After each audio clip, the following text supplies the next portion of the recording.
Estamos hasta ahora planteando el tema de este mes.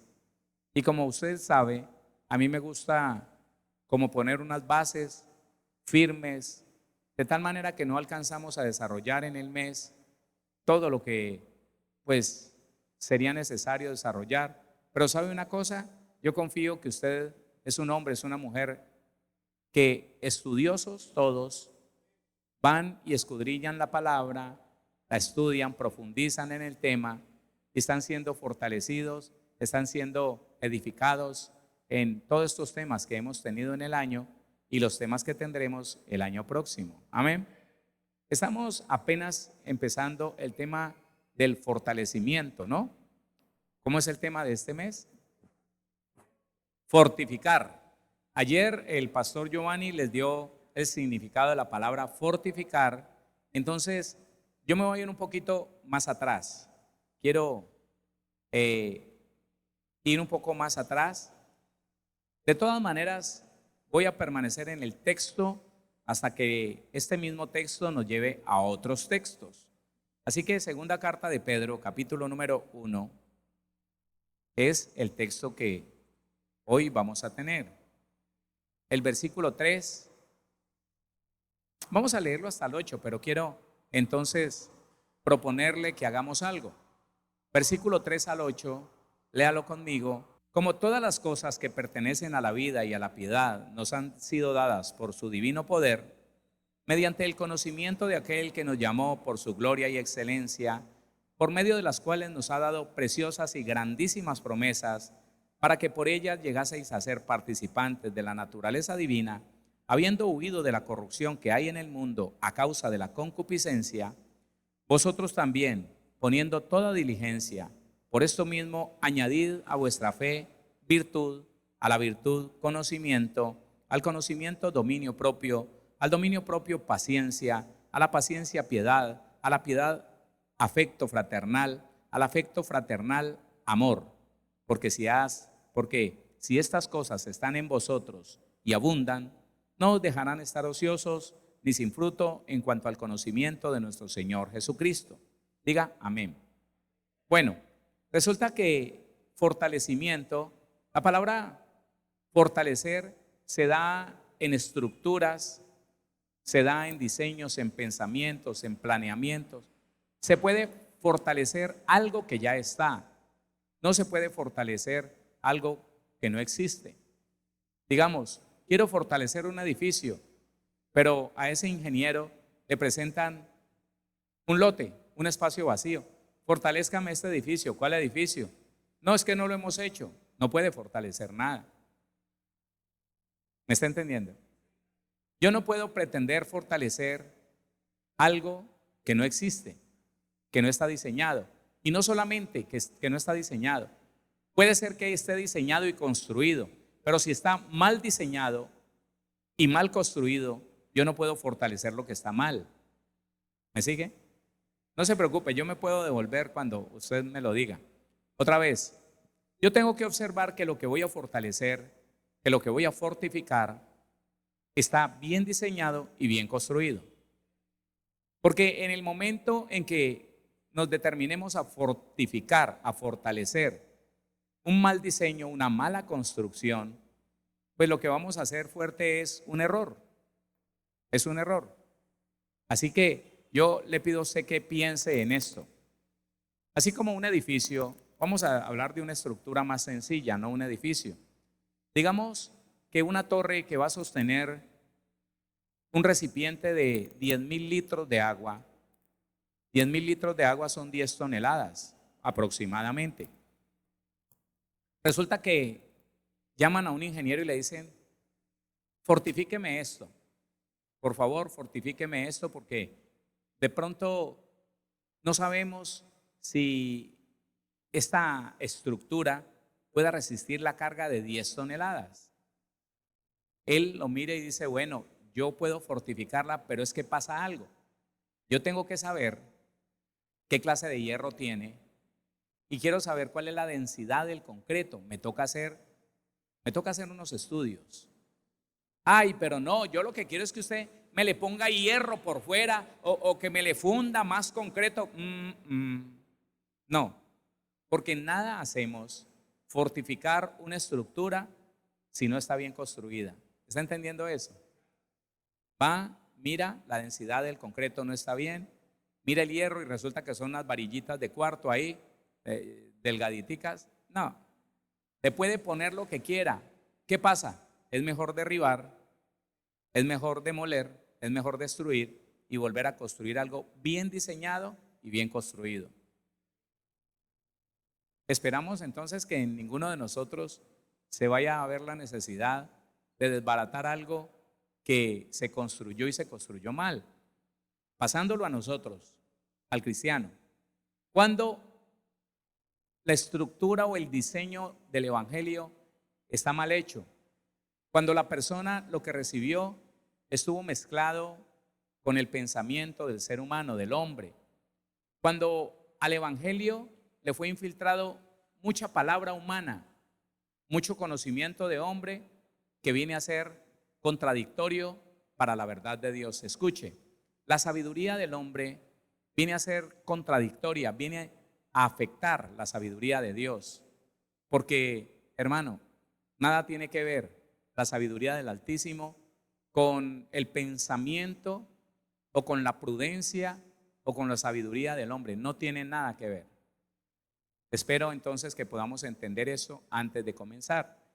Así que alguien que dice, bueno, yo quiero fortificar mi fe, mis principios, mi conocimiento de la palabra, pero empezamos diciéndole, listo, ¿usted está bautizado? Sí, yo ya me bauticé.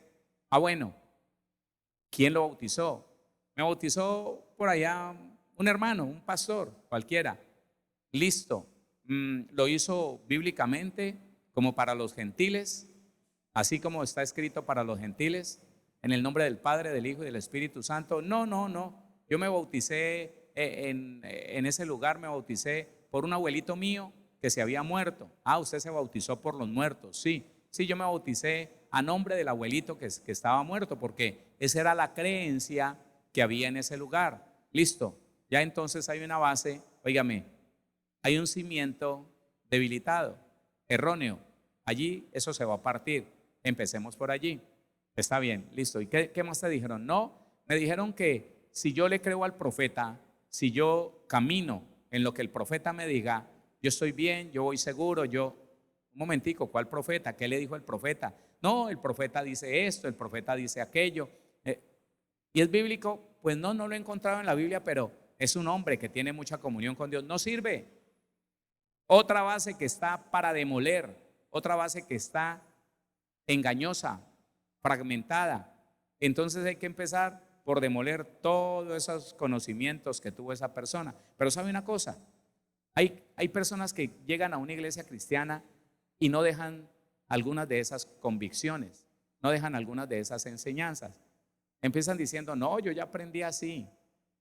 Déjeme, yo le recuerdo que en mi vida cristiana, como ministro, me he encontrado muchas personas que me dicen, ay, pastor, es que usted lo que enseña es muy raro.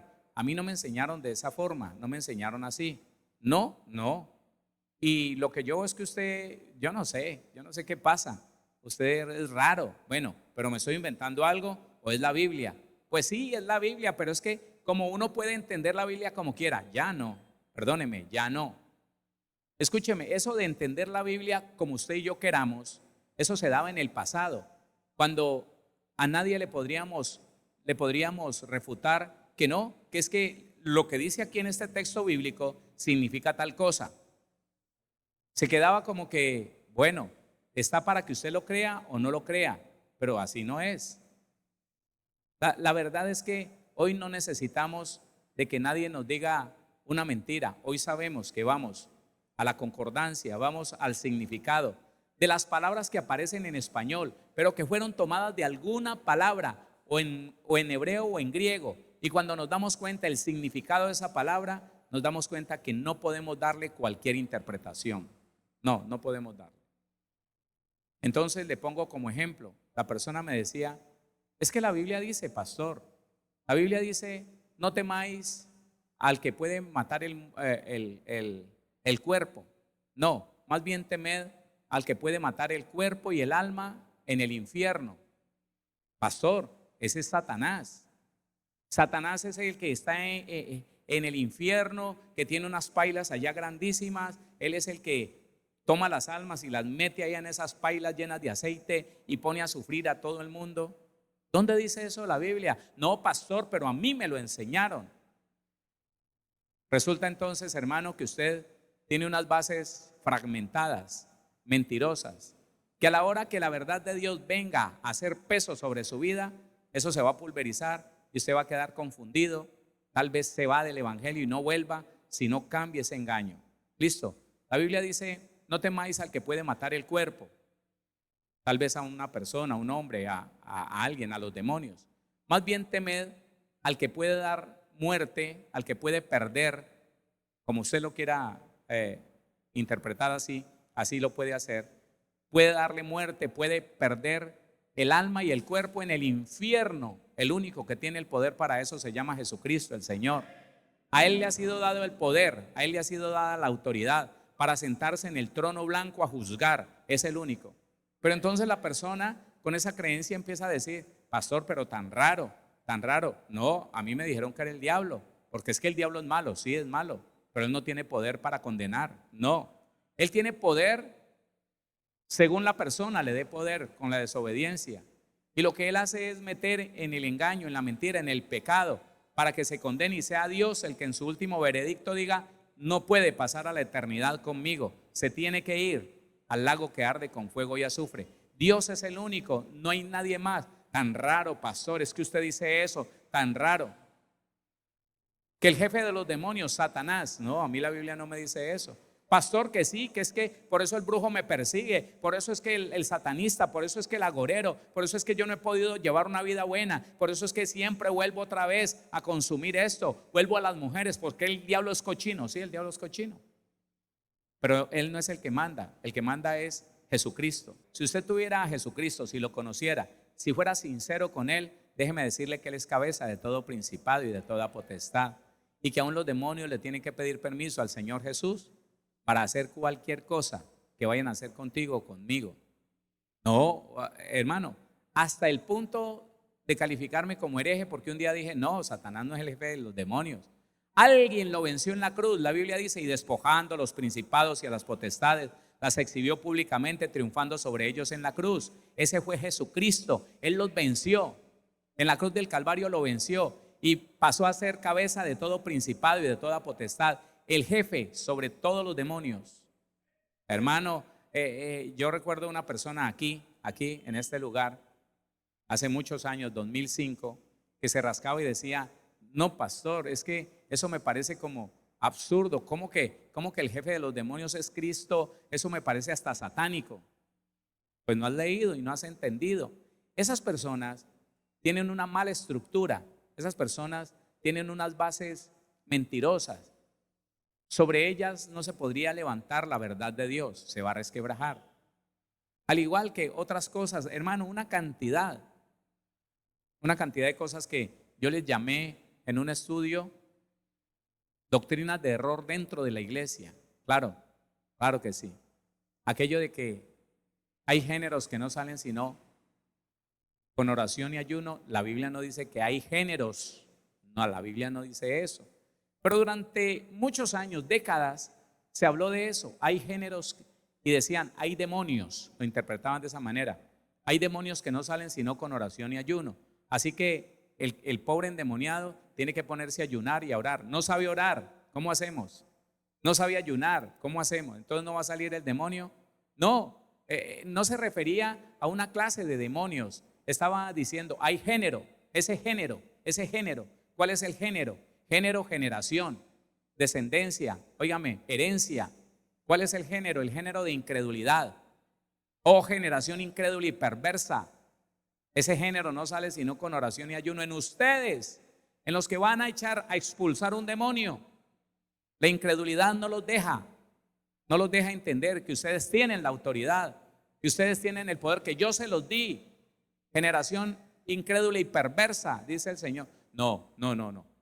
eso está hablando de demonios. No, hermano, por favor. No se van a lo único que nos puede dar la verdad, el conocimiento del significado de las palabras allá, en el griego o en el hebreo.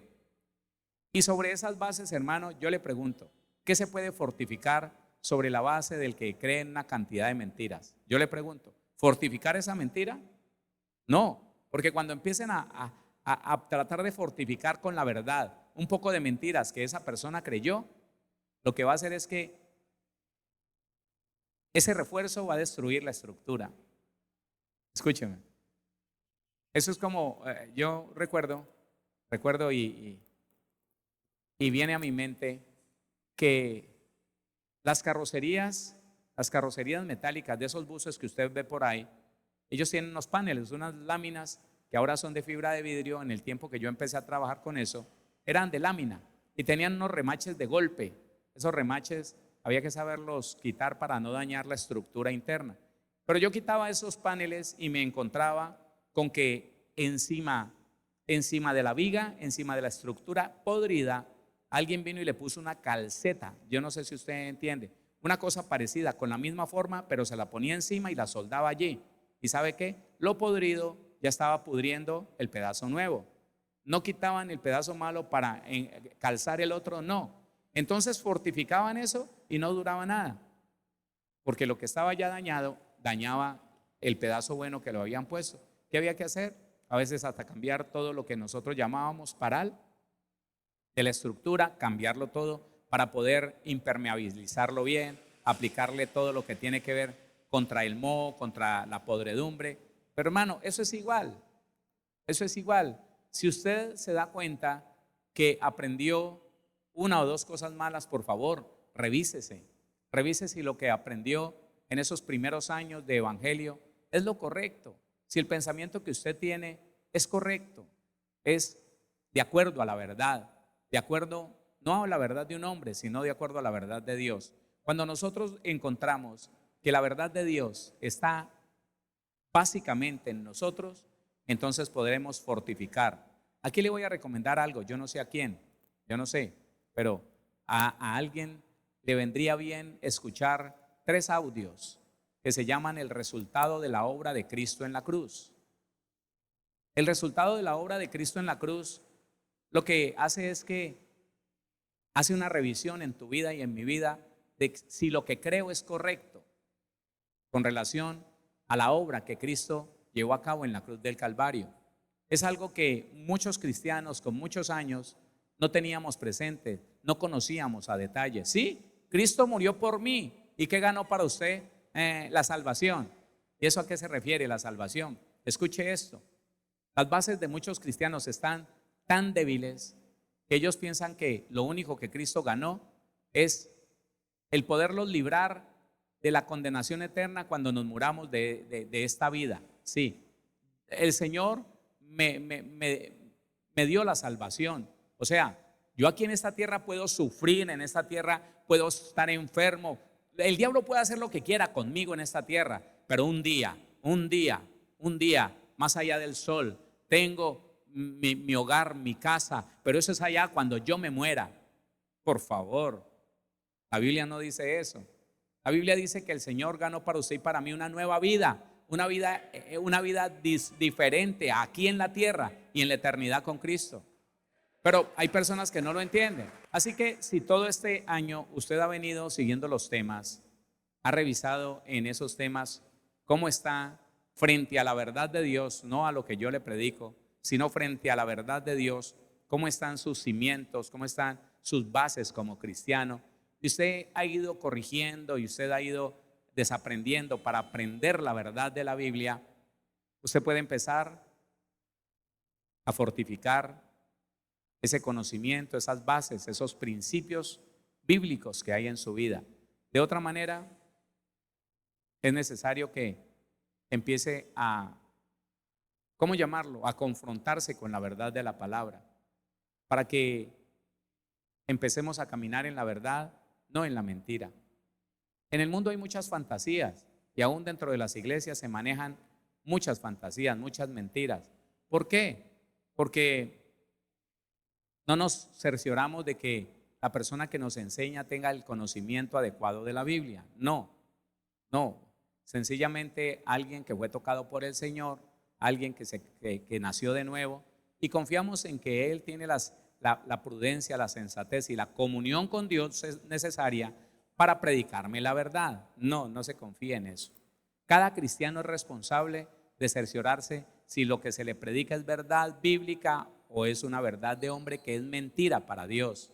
Cada uno de ustedes, de todos nosotros, de los que están en cualquier lugar del mundo, tenemos el deber, el compromiso con Dios de cerciorarnos si lo que hemos aprendido es bíblico o no.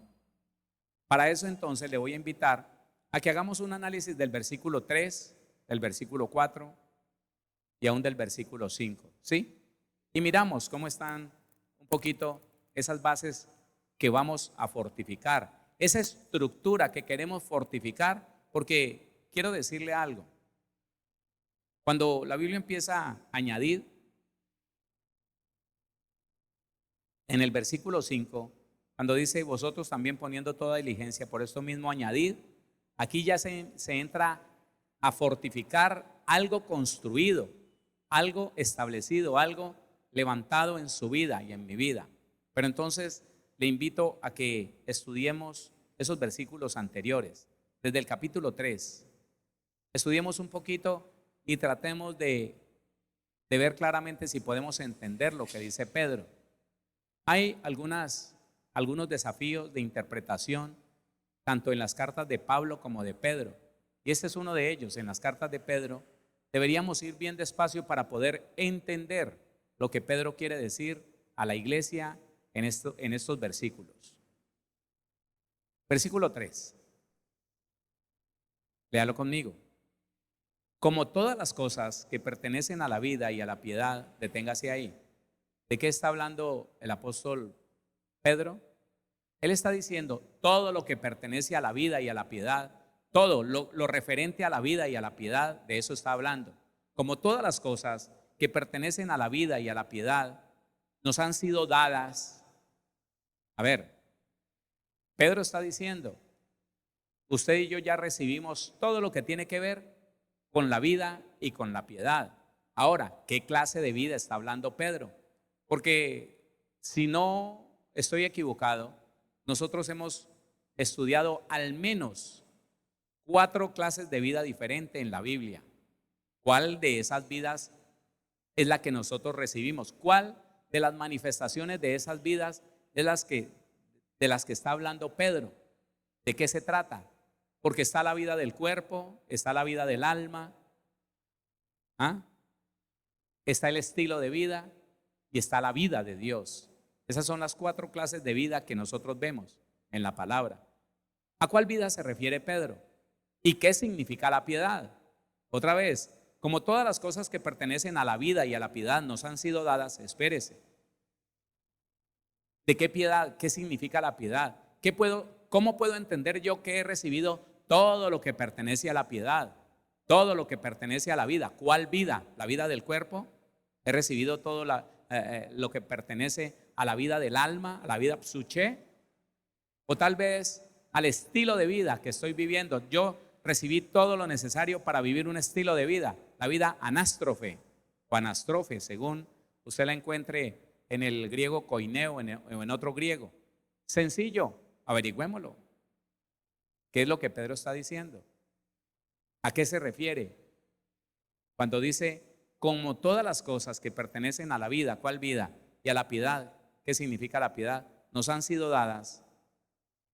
Entonces miremos, ¿qué clase de vida es? Como todas las cosas que pertenecen a la vida. Recuerde que el número 2222 pertenece a la vida Zoé, a la vida de Dios. Mire, ahí está Zoé. Vida, literalmente o figurativamente, vida, vivir. Esta es la única vida que permanece, esta es la única vida que ha vencido la muerte. Y esa vida usted la recibió, con todo lo que implica esa vida. Escúcheme, Pedro está diciendo, todo lo que pertenece a la vida de Dios, usted ya la recibió. No, espérese, póngale atención. Es necesario entender estas cosas porque si nosotros leemos uno o dos versículos que no entendemos y luego entramos a estudiar una parte que sí entendemos, allí no hicimos nada. Otra vez, se refiere a dejar una base hueca, a dejar una base mal establecida y empezar a entender otras cosas por acá. No, espérese. Entonces, Pedro está diciendo, todo lo que pertenece a la vida de Dios, tú lo has recibido. ¿Qué contiene la vida de Dios? A ver, analícelo. Nosotros ya hemos hecho esos estudios. Cuando hicimos las 4 clases de vida, cuando estudiamos las 4 clases de vida, son estudios que usted puede pedir gratuitamente allí en la plataforma de servicios. Se las mandan a su WhatsApp. O si usted averigua el número de las prédicas, usted escribe y a usted le mandan todo lo que usted necesite. Entonces, póngase a pensar, ¿qué es lo que pertenece a la vida de Dios? ¿Usted puede saberlo? Eternidad. Ayúdeme. ¿Qué pertenece a la vida de Dios? ¿Qué pertenece? Eternidad. Victoria. Oiga, por favor. ¿Quién fue? Oiga, escúcheme. ¿Quién fue? O más bien, ¿por qué se levantó el Señor Jesucristo después de muerto? ¿Por qué? Por el poder, por la fuerza de la vida de Dios. Lo dice Efesios. ¿Lo ha leído? Leámoslo, por favor, porque es que usted necesita saber qué es lo que usted tiene, qué es lo que le pertenece. Como todas las cosas que pertenecen a la vida, todo lo has recibido, te han sido dadas, pero por favor entendamos de qué estamos hablando. La vida de Dios, Efesios, capítulo número 1. Vamos a leer desde el versículo 3 y yo no necesito explicarle mayor cosa a usted porque usted va a empezar a entender y a recordar lo que hemos estudiado aquí. Póngale cuidado, aquí está plasmada la vida de Dios. Bendito sea el Dios y Padre, Efesios 1:3. Bendito sea el Dios y Padre de nuestro Señor Jesucristo, que nos bendijo, tiempo pasado, que nos bendijo con toda bendición espiritual en los lugares celestiales en Cristo. Los lugares celestiales en Cristo, usted ahora va a saber de qué se trata. Pero en esos lugares celestiales no puede estar sentado sino el que tiene la vida de Dios. Y la Biblia está diciendo aquí que usted y yo estamos sentados en lugares celestiales, juntamente con Cristo. Todas estas cosas solamente vienen cuando la vida de Dios vino a tu vida, vino a mi vida.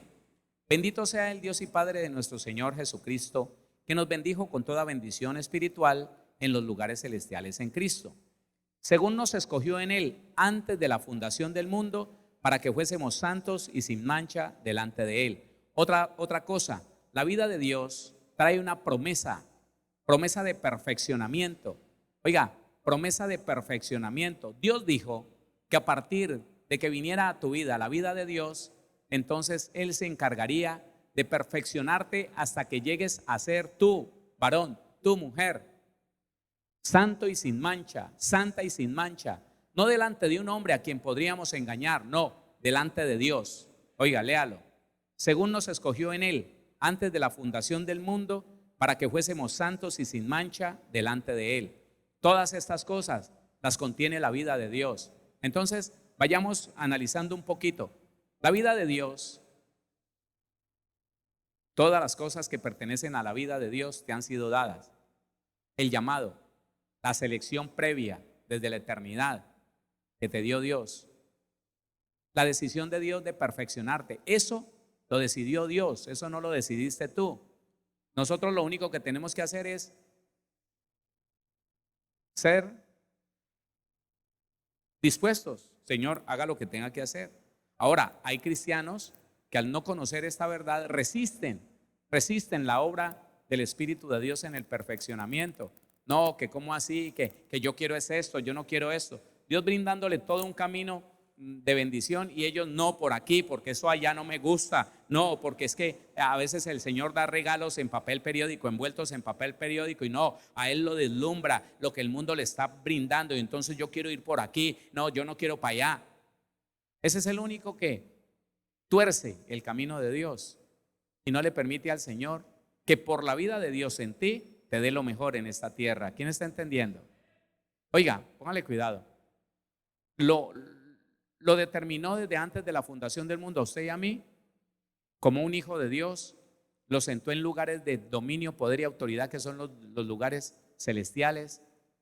Y determinó que te iba a perfeccionar, no te iba a dejar crudo. Ese cuento de que estamos en la gracia y yo, aunque me muera así lleno de defectos, yo sé que Dios, qué pena, no es así. Entonces la Biblia sería mentirosa. La vida de Dios trae consigo el proceso de perfeccionamiento. Dios no va a perfeccionar al que no tiene la vida de Él. No, Dios no va a perfeccionar sino a los que tenemos la vida de Dios. Porque con la vida de Dios se nos fue dado todo lo que pertenece a la vida de Dios. Siga leyendo. Versículo 5. En amor, habiéndonos predestinado para ser adoptados hijos suyos. Ninguno que no haya recibido la vida de Dios puede llegar a ser hijo de Dios. No, ninguno. Habiéndonos predestinado para ser adoptados hijos suyos por medio de Jesucristo, según el puro afecto de su voluntad. 6. Para alabanza de la gloria de su gracia, con la cual nos hizo aceptos en el amado. ¿Sabe? Usted está aquí en esta tierra para que el que lo conozca alabe a Dios por ver la gloria de Dios en su vida. Porque el malo, la mala, el mentiroso, el torcido, ahora es más honesto que ningún otro. La mujer mentirosa, engañadora, ahora es la más honesta de todas. Entonces te miran, te conocieron antes, te ven ahora y dicen, uy, en serio que tiene que haber un Dios para que haya cambiado este hombre tan torcido que era. En serio que tiene que haber un Dios para que haya cambiado esta mujer. Uy, Dios mío. Para alabanza de la gloria de su gracia, con la cual nos hizo aceptos en el amado. Esta es otra cosa que pertenece a la vida de Dios. Que usted, aunque todavía en este momento tenga muchos defectos, muchos errores, usted es acepto en Cristo Jesús por el Padre. Escúcheme, usted ha sido aceptado por Dios. Solo porque estás en Cristo. Nos salimos de Cristo y ahí sí no. Ahí sí no. Pero mientras permanezcamos en Cristo, el Señor dice, te acepto. Eres mi hijo. Te bendigo. Pero seguimos en este proceso de perfeccionamiento. Él te hizo acepto en el amado, aún desde ahora, aunque todavía no estamos perfectos, en el cual nos hizo aceptos en el amado. 7. En quien tenemos redención. ¿Cuántos redimidos? ¿Cuántos redimidos? Eso es por la vida de Dios en usted, no más. En quien tenemos redención por su sangre, el perdón de pecados. ¿Por qué Dios le perdonó todos los pecados a usted?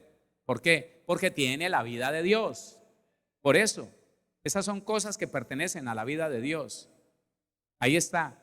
El Señor te perdonó todos tus pecados. ¿O te dejó alguno por ahí sin perdonar? ¿Sí? Hay muchos cristianos que al no conocer esta verdad poderosa, andan por el mundo con temor, con sentimiento de culpa. ¿Será que el Señor sí me... ¿Será que sí, hombre? Es que lo que yo hice, pero yo pienso que Dios como que no me ha perdonado. ¿Le va mal en algo? ¿No le sale un negocio? Pero es que yo fui tan malo, hombre. No, hermano. Dice, en quien tenemos redención por su sangre, el perdón de pecados, según las riquezas de su gracia, que hizo sobreabundar para con nosotros en toda sabiduría e inteligencia, dándonos a conocer el misterio de su voluntad según su beneplácito, el cual se había propuesto en sí mismo, de reunir todas las cosas en Cristo, en la dispensación del cumplimiento de los tiempos, así las que están en los cielos como las que están en la tierra. En él asimismo tuvimos herencia. Esta es otra cosa. Esto es otra cosa que pertenece a la vida de Dios. La herencia de Dios sobre ti. Tú eres heredero de Dios. Hay mucha gente que no sabe ni qué es eso, ni le importa, pero va a una iglesia, pero dice que es cristiano, pero no sabe lo que le pertenece, no sabe lo que Dios le ha concedido a partir de haberle dado la vida de Dios, esa vida eterna que venció a la muerte, esa vida que en ti vencerá la muerte. Oiga, eres heredero de Dios, solo porque tienes la vida de Dios. Eso es lo que te distingue a ti y me distingue a mí de los demás, la vida de Dios. En él, asimismo, tuvimos herencia, habiendo sido predestinados conforme al propósito del que hace todas las cosas según el designio de su voluntad, a fin de que seamos para alabanza de su gloria, nosotros los que primeramente esperábamos en Cristo. En él también vosotros, habiendo oído la palabra de verdad, el evangelio de vuestra salvación, y habiendo creído en él, fuisteis sellados con el Espíritu Santo. ¿Sabe quiénes son los únicos sellados con el Espíritu Santo? Los que recibieron la vida de Dios. Estas son cosas que pertenecen a la vida de Dios. ¿Las conoces? ¿Crees en ellas? ¿Las vives? ¿Tú disfrutas de la herencia de Dios porque las conoces? ¿Tú sabes lo que te pertenece como hijo de Dios? ¿Cómo fortificar una creencia que no está? ¿Cómo fortificar la fe en un conocimiento que no existe? Porque cuando avancemos en el estudio de ese texto de segunda carta de Pedro, vamos a ver que es a través del conocimiento que nosotros tenemos todo esto. A través del conocimiento. Hermano, pasaron generaciones de cristianos después de que Martín Lutero puso en evidencia la mentira de la religión católica. Pasaron generaciones enteras que no pudieron disfrutar el evangelio tal como está escrito, que no pudieron disfrutar el evangelio como lo disfrutaron los primeros cristianos, ¿no? Porque empezó entonces por la falta de conocimiento, por la ignorancia, se empezó a aceptar que como que no era suficiente ser cristiano, sino que había que sufrir, había que pagar un precio, había que llevar el precio, pues, y la lucha, el padecimiento, la tribulación, de tal manera que, ignorando lo que pertenece a la vida, las iglesias y los cristianos empezaron a decir: es que cristiano que no tiene lucha no es verdadero cristiano, es que el diablo, eso no lo deja estar tranquilo a uno, es que la tribulación, el ataque. Por favor, solo en el conocimiento real de Dios es que podemos fortificar la fe. Hola, ¿hasta aquí está entendiendo? Oiga, lea: en él también vosotros, habiendo oído la palabra de verdad, el evangelio de vuestra salvación, y habiendo creído en él, fuisteis sellados con el Espíritu Santo de la promesa. Eso es lo que pertenece a la vida. 14, que es las arras de nuestra herencia, hasta la redención de la posesión adquirida, para alabanza de su gloria.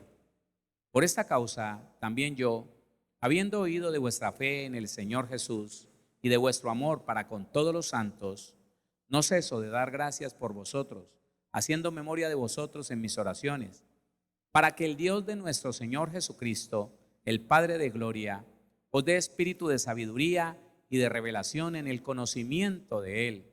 Solo el que tiene la vida de Dios puede recibir sabiduría y conocimiento de Dios. Alumbrando los ojos, 18, alumbrando los ojos de vuestro entendimiento, para que sepáis cuál es la esperanza a que Él os ha llamado, y cuáles las riquezas de la gloria de su herencia en los santos, y cuál la supereminente grandeza de su poder. Aquí está. Y cuál la supereminente grandeza de su poder para con nosotros los que creemos, según la operación del poder de su fuerza, la cual operó en Cristo resucitándole. Ese poder de la fuerza de Dios es la vida eterna, porque solamente la vida eterna venció la muerte. Oiga, la cual operó en Cristo resucitándole de los muertos y sentándole a su diestra en los lugares celestiales. Aquí está, usted está sentado ahí con Cristo en estos lugares. Sobre todo, ¿qué son los lugares celestiales? Lugares de dominio, poder y autoridad. Lea el 20 y el 21 para que lo conecte. La cual operó en Cristo resucitándole de los muertos y sentándole a su diestra en los lugares celestiales. Lo sentó sobre todo principado y autoridad y poder y señorío y sobre todo nombre que se nombra, no solo en este siglo, sino también en el venidero. Y sometió todas las cosas bajo sus pies y lo dio por cabeza sobre todas las cosas a la iglesia, la cual es su cuerpo, la plenitud de aquel que todo lo llena en todo. Esto, aunque tengo que explicárselo, aunque le tengo que conectar algunas palabras que dice el apóstol Pedro con esta carta que fue escrita por el apóstol Pablo, pero inspirada por el mismo Dios de los cielos, hay que hacer algunas conexiones. Entienda, usted tiene que saber, tiene que conocer que lo que pertenece a la vida eterna, entre otras muchas cosas hermosas, es esto. A ti te pertenece el poder sobre los demonios, a ti te pertenece el poder de la resurrección. Escúchame, por la vida Zoé, por la vida eterna que está en nosotros, nos pertenece el derecho a que la enfermedad no permanezca mucho tiempo en tu cuerpo, a que la obra del diablo no prospere sobre tu vida, familia, economía, salud. Eso le pertenece a la vida de Dios, a la vida Zoé, a la vida eterna, hermano. Que nadie sea mayor que tú. Aún dice la Biblia que Juan el Bautista, que es el hombre mayor que había nacido de mujer, dice, palidece, dice el Señor, el más pequeño en el reino de los cielos, y estamos en el reino de los cielos. El más pequeño en el reino de los cielos es superior a Juan. ¿Sabe por qué? Porque en Juan estaba la promesa, pero no estaba la herencia que usted y yo tenemos. No estaba la vida eterna, no estaba la vida de Dios, porque todavía el Señor Jesús no había sido glorificado y el Espíritu Santo no había traído sobre nuestra vida la vida de Dios. Usted es portador de la vida de Dios y todo lo que pertenece a la vida de Dios.